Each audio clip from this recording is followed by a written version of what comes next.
వెనక ముందు లేనోళ్ళు. రాజకీయ అండ కానీ, అధికారం అండ కానీ, ధనం అండ కానీ ఏమీ లేని అమాయకులను చంపేశారు. వాళ్ళని దళితులు, అమాయకులు అనాలి. అంతేగాని వీళ్ళని అనకూడదండి. ఇప్పుడు ఈయనున్నాడు నందిగాం సురేష్ గారు ఉన్నారు. అప్పుడు మరియమ్మ అనే మా ఎస్సీ మహిళని హత్య జరిగింది. అది వాస్తవమే కదా. హత్య జరిగినప్పుడు అక్కడ నందిగాం సురేష్ గారు హత్య చేసిన వర్గానికి ఆయన అండగా నిలబడ్డాడు ఆ రోజు.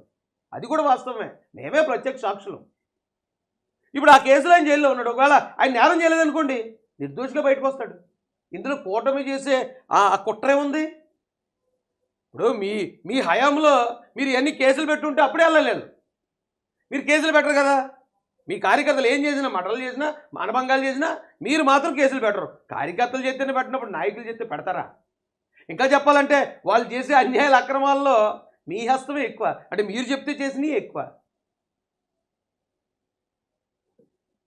మొండితోక జగన్మోహన్ రావు గారు ఈయన ఏకంగా చంద్రబాబు నాయుడు గారి మీద హత్యా ప్రయత్నం. మీరు చెప్తేనే అతను చేసింది నేరమే కదా. నేరం చేసిన శిక్షిస్తే తప్పేటండి బాబు.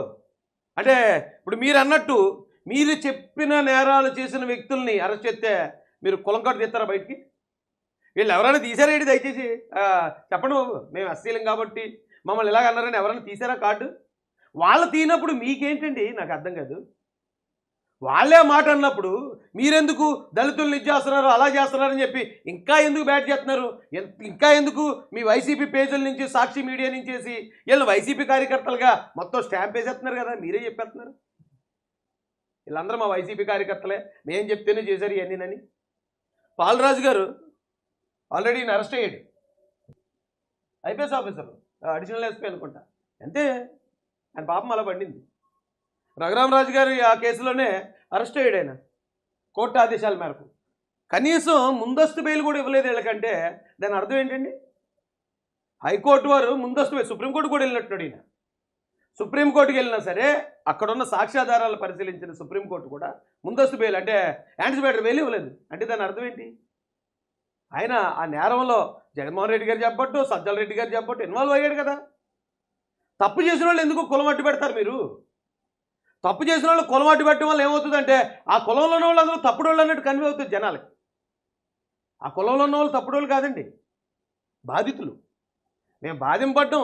చాలామంది చచ్చి మేము గెలిపించిన పాపానికి చాలామంది ప్రాణాలు కోల్పోయారు కదా జగన్ గారు. ఇంకెవరున్నారండి ఇక్కడ? అమాయకుడు ఎవరున్నారు చెప్పండి? ఏ అమాయకుడిని ఆ కూటమి గవర్నమెంట్ వేధించింది? సీనియర్ ఐపీఎస్ సంజయ్నా? ఈయన డ్యూటీ ఏంటండి? సిఐడి ఆఫీసరు ఆ పని చేసి అరెస్ట్ చేసి వదిలేయకుండా ఆయన ఏం చేసేవాడండి? తీసుకెళ్ళి ఢిల్లీలో ప్రెస్ మీట్, హైదరాబాద్లో ప్రెస్ మీట్, ముంబైలో ప్రెస్ మీట్. ఇది చంద్రబాబు నాయుడు గారిని దొంగ నిరూపించద్దు. ఇతని పని ఏంటి? అతనే వైసీపీ కార్యకర్త కాదు కదా, వైసీపీ అధికార ప్రతినిధో లేకపోతే ప్రధాన కార్యదర్శి కాదు కదా. అతనికి ఏం పని ఉంది? ఒక తప్పుడు కేసు పెట్టి ఆ తప్పుడు కేసులో పెద్ద ఆయన అరెస్ట్ చేసి పెద్ద ఆయన మళ్ళీ తప్పుడు వ్యక్తిగా చిత్రీకరించాలని. అంటే దాన్ని ఏమంటారంటే అండి, నేరం చేయటమే కాకుండా సాక్ష్యాలు తారుమారు చేయడం కూడా అది. అయినా ఆ కేసులో ఆయన ఇంకా అరెస్ట్ చేయలేదు. అతను చేసిన తప్పని, అతను చేసిన అక్రమాలు ఏమున్నాయి అవి బయటపెట్టారు. ఈయన బాధితుడా? CID chief, additional DGP. వీళ్ళెలాగా దళితులు బాధితుల్లా కనిపిస్తున్నారండి వైసీపీకి? వాళ్ళు చెప్పడానికి సిగ్గు అనిపించట్లేదు. ఇక విశ్వరూప్ గారి కుమారుడు శ్రీకాంత్ ఒక వాలంటీర్ని చంపాడనే కేసు ఉంది ఆయన మీద. వాలంటీర్ని చంపాడు తీసుకెళ్ళని చెప్పి ఆ కేసు ఆయన మీద ఉండటం వల్ల అది మీ ప్రభుత్వంలో ఉన్నప్పుడు ఆయన మీద యాక్షన్ తీసుకోలేదు. ఆ వాలంటీర్ని ఎవరు చంపారో కూడా మీరు బయటపెట్టలేదు. ఇప్పుడు మీ ప్రభుత్వం, మీరు నియమించిన వాలంటీరు మీ వైసీపీ కార్యకర్త చచ్చిపోయాడు, హత్యకు గురయ్యాడు. మరి నిజంగా పెద్ద పెద్దోళ్ళు ఎవరు దాని వెనకాల లేకపోతే ఎవరినో ఒకళ్ళు అరెస్ట్ చేసి లోపల పెడతారు కదా. ఎందుకు ఒక్కళ్ళు కూడా అరెస్ట్ చేయలేదు? ఎందుకు అరెస్ట్ చేయలేదంటే ఆ నేరంలో ఇన్వాల్వ్ అయిన వాళ్ళు పెద్దోళ్ళు కాబట్టి. సో ఇప్పుడు సాక్ష్యాధారాలు పరిశీలించిన తర్వాత ఈయన ఇన్వాల్వ్మెంట్ ఉందని పోలీసు వారు పసిగట్టి ఆయన అరెస్ట్ చేశారు. అంతేగాని దీనికి కూటమి ఏంటండి? ఆయనకు ఒకవేళ దాంట్లో సంబంధం లేదనుకో నిర్దోషిగా బయటకు వస్తాడు. ఎందుకు కంగారు పడుతున్నారు? ఎందుకు ఇది దళితులకు ఆపాదిస్తున్నారు? ఎందుకు? మేరు నాగార్జున గారి గురించి మరి ఎవరో మహిళ గారు వచ్చారు, మళ్ళీ కాదన్నారట, ఏదో సంథింగ్ ఇది జరిగింది. మరి ఆ వివరాలు నాకు పూర్తిగా తెలియదు. మిగతా వాళ్ళ గురించి చెప్పక్కర్లే. అంటే జాషువా గారు ఏం చేశారో నాకు తెలీదు. వీళ్ళు ఎలా బాధితులు అయ్యారో నాకు అర్థం కావట్లేదు. బాధితులు అంటే జగన్ గారు వీళ్ళు బాధితులు. శిరోమండనానికి గురైన ప్రసాద్ బాధితుడు, దాడికి గురైన జడ్జి రామకృష్ణ గారు బాధితుడు. ఏమంటే ఇగో మొత్తం 18 మంది గోపాలపురంలో అంబేద్కర్ గారి ఫోటోని ఎందుకురా ఇంగిల్ ప్లేట్లు వేశారన్నందుకు చిర్ల జగ్గిరెడ్డి 18 మందిని సెంట్రల్ జైలుకి పంపించాడు, రాజమండ్రి సెంట్రల్ జైలుకి. వీళ్ళు బాధితులు. వీళ్ళందరూ మీ ప్రభుత్వంలో బాధితులు.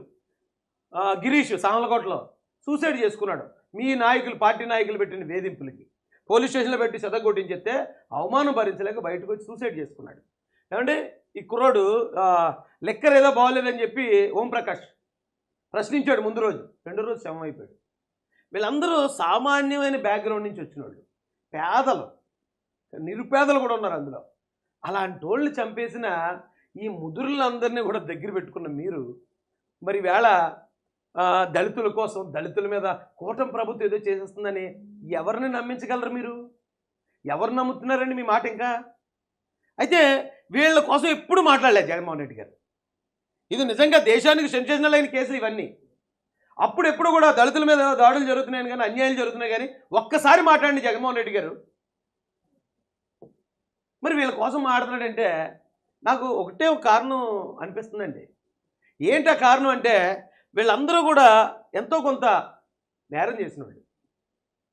అంటే జగన్మోహన్ రెడ్డి గారికి నేరస్తులు నచ్చుతారు, సామాన్యులు నచ్చరు. సామాన్యులు నచ్చరు, నిజాయితీగా ఉండేవాళ్ళు నచ్చరు. నేరాలు చేసేవాళ్ళు అంటే ఆయన చెప్తే చేస్తారు కాబట్టి, ఆయన ఏది చెప్తే చేసేవాళ్ళు. చట్ట విరుద్ధంగా అయినా, అది నేరమైనా, అధికార దుర్వినియోగమైన ఏదైనా సరే ఆయన చెప్పింది చేస్తే వాళ్ళకి సపోర్ట్గా నిలబడతాడని అనుకోవచ్చా? లేదా ఆయన నేర చరిత్ర ఆయనకు ఉంది కాబట్టి ఆయన కూడా నేరస్తులు, అంటే ఏ గూటి పక్షులు ఆ గూటికే చేరతాయి అన్నట్టు ఆయన కూడా నేరస్తులను వస్తారు అనుకోవాలా? ఒకవేళ వీళ్ళు ఎవరో నిజంగా చెప్పాలంటే వీళ్ళందరూ కూడా పివి సునీల్ కుమార్ గారు కానీ, నందిగం సురేష్ కానీ, అలాగే మేరుగు నాగార్జున గారు కానీ, సంజయ్ గారు కానీ, జాషువా గారు కానీ, ఒక రకంగా చెప్పాలంటే మొత్తం వీళ్ళందరి జీవితాలు కొలాప్స్ అయిపోయింది మీ వల్లే. వీళ్ళందరికీ కూడా ఇప్పుడు దాకా ఎటువంటి బ్లాక్ మార్క్ లేదు. ఓకే, సురేష్ గారి మీద అంతకుముందు కేసులు ఉన్నట్టున్నాయి, ఏవో తగలబెట్టారు అది ఇదని కేసులు ఉన్నాయి ఆయన మీద.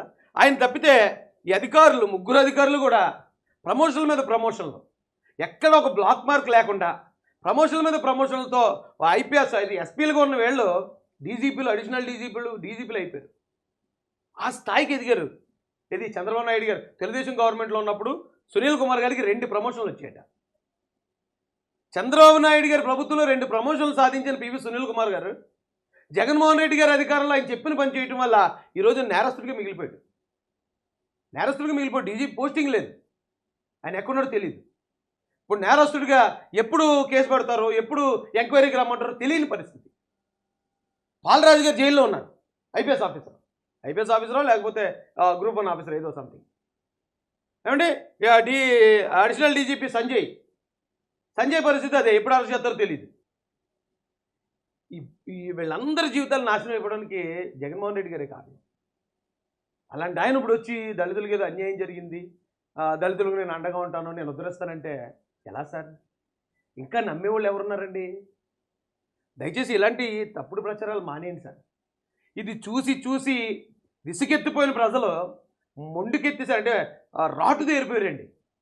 తప్పుడు ప్రచారాలు, అబద్ధాలు, మార్ఫింగ్లు, లేదా మనం తప్పు చేసి ఎదుటోడి మీద వేసేయటాలు, ఇవన్నీ 5 సంవత్సరాల్లో చూసి ఏపీ ప్రజలు రాటు తేలిపోయారు.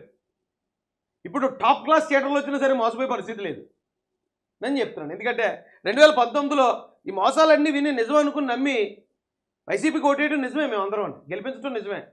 కానీ తెలుగోడు అంటేనే తెలివినోడు నా దృష్టిలో.